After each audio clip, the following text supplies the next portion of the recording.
let's talk about something we've all struggled with: motivation. You know that fire you feel when you start something new? That incredible energy? But then, why does it so often just fizzle out? Well, we're going to get into the hidden psychology of what's really going on inside your brain. I mean, seriously, who hasn't been here?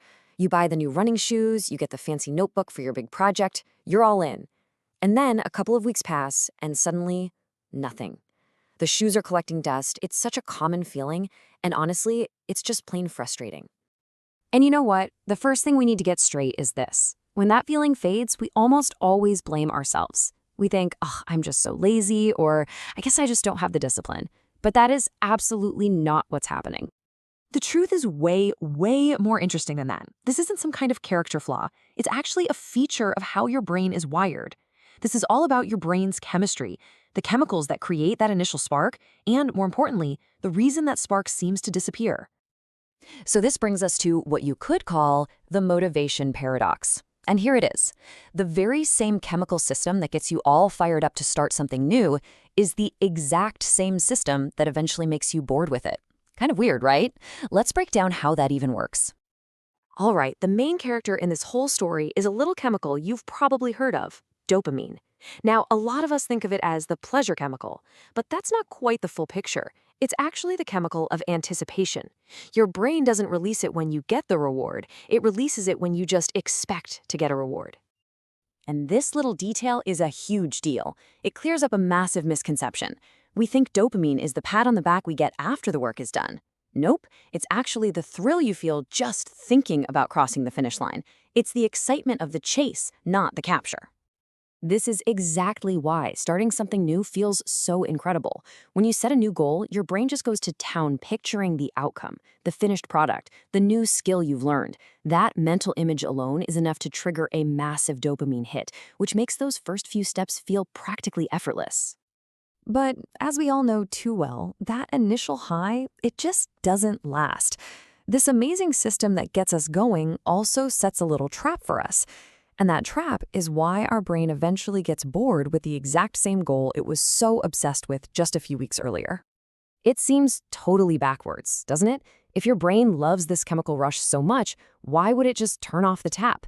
What could possibly change between week 1 and week 3 that makes all the difference? And here is the absolute key. Your brain, at its core, is wired to prioritize novelty. It's a survival thing, really. It evolved to keep you alert to new things in your environment, new opportunities, new dangers. It gets a much bigger kick out of the unknown than it does from the same old, same old.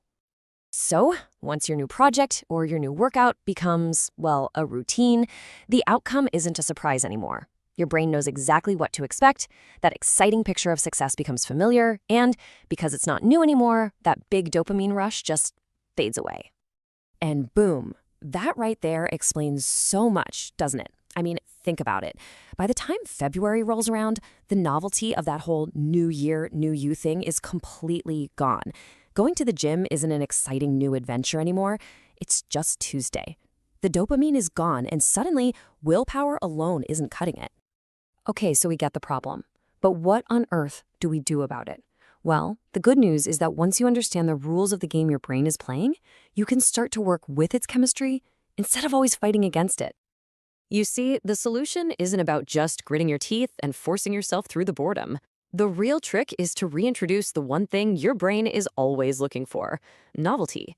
You have to find clever ways to make the journey feel unpredictable again. So here's a simple 3-part strategy. First, instead of one huge goal, break it into tiny, unpredictable micro-challenges. Don't just go for a run. Try to beat your time on one specific street or explore a new route. Second, reward yourself in small, surprising ways. And third, and this one is the most powerful of all, reconnect with your why. Really remind yourself why this goal mattered so much in the first place. And that's really the secret sauce. The dopamine hit you get from novelty, it'll always fade as things become routine. But the kind of deep motivation you get from a real, meaningful sense of purpose, that's the stuff that lasts. That's the anchor that will keep you going long after the initial excitement wears off. So let's wrap this all up with the new rules of the game. The biggest takeaway here is that motivation isn't some magical feeling you have to sit around and wait for. It is a biological system, a system that you can actually understand and actively manage. This is the core mindset shift we need to make. Instead of thinking of it as a personal failure, I lost my motivation. Reframe it completely. It's not that you lost something. It's that your brain is sending you a signal. It's telling you, hey, I'm bored. Give me a new, interesting puzzle to solve. So here's what I want you to try. The very next time you feel that motivation start to slip, stop. Don't call yourself lazy. Instead, just get curious.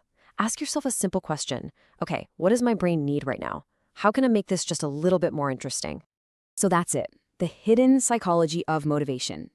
It's not about being tougher. It's about being smarter. It's about working with your brain's natural tendencies.